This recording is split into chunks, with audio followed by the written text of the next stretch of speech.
તમને આશા હોય કે મારા દુઃખમાં આ કામ આવશે, પણ કામ આવે ને તો એવો કોઈ હોય ને તો એ દ્વારિકાનો નાથ છે. હો સાહેબ, બીજું કોઈ કામ ના આવે સાહેબ. માણસની ગમે એટલી સેવા કરીએ ને, ઝેર નીકળ્યું ને એટલે દેવતાઓ અને દેવતીઓ વિચાર કરે કે હવે આનું પાન કોણ કરશે. ભગવાન નારાયણ વિચાર કરે છે કે આ બધાએ મારી હવેલી આવે તો ક્યારેક શિવાલયે જવું જોઈએ ને. ભગવાન નારાયણે શિવ પાસે મોકલ્યા છે.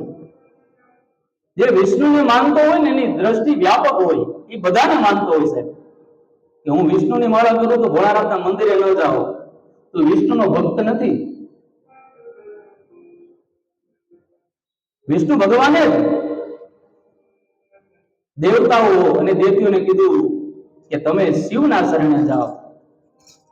દેવતાઓ અને દેવતીઓ શિવના શરણે ગયા છે. ગાઓ ગાઓ પ્રેમ સે ગાઓ, ગાઓ ગાઓ પ્રેમ સે ગાઓ,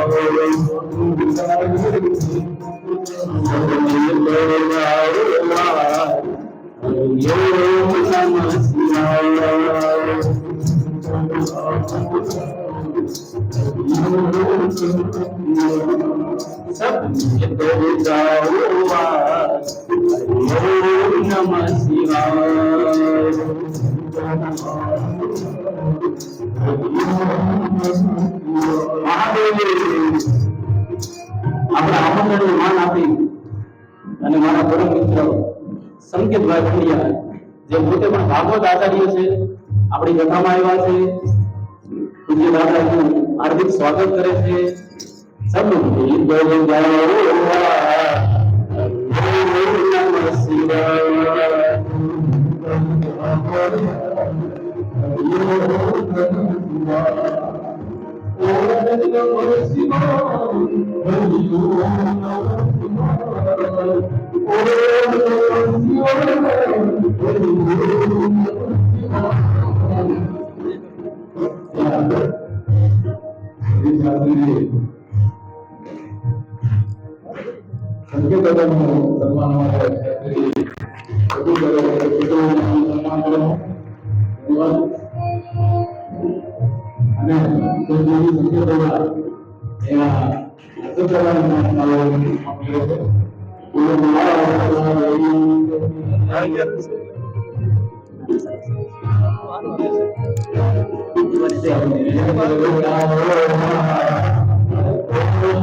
ભગવાનના શરણે ગયા છે.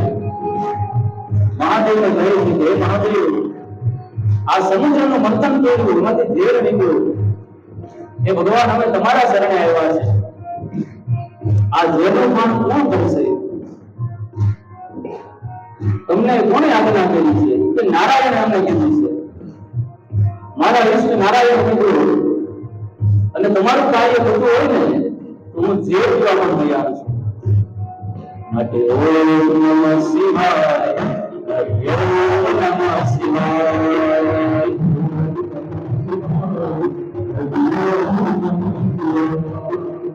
ઓમ નમઃ શિવાય, ઓમ નમઃ શિવાય.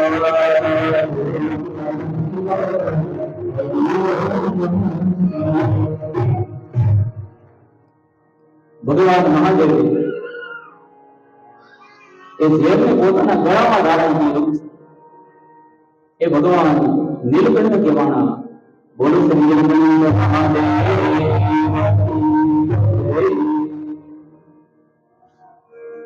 આગળ હવે મંથન થવા લાગ્યું છે. કામધેનુ ગાય નીકળી ઋષિમુનિઓને આપી છે. કારણ કે ઋષિમુનિઓને એની ખાસ જરૂર પડે,